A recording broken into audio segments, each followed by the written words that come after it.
குணம் தன்னை அறிந்து கொண்டேன். உன் முத்தான தத்துவமே புரிந்து கொண்டேன். முருகா உன் குணம் தன்னை அறிந்து கொண்டேன்.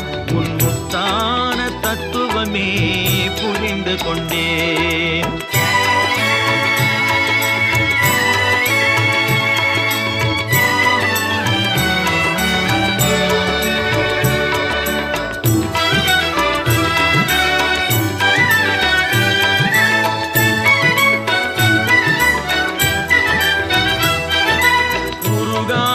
மனம் தன்னில் நீ இல்லை, உருகாத மனம் தன்னில் நீ இல்லை என்ற உண்மையை கண்டு கொண்டேன். இனி விடுவதில்லை, உண்மையை கண்டு கொண்டேன்.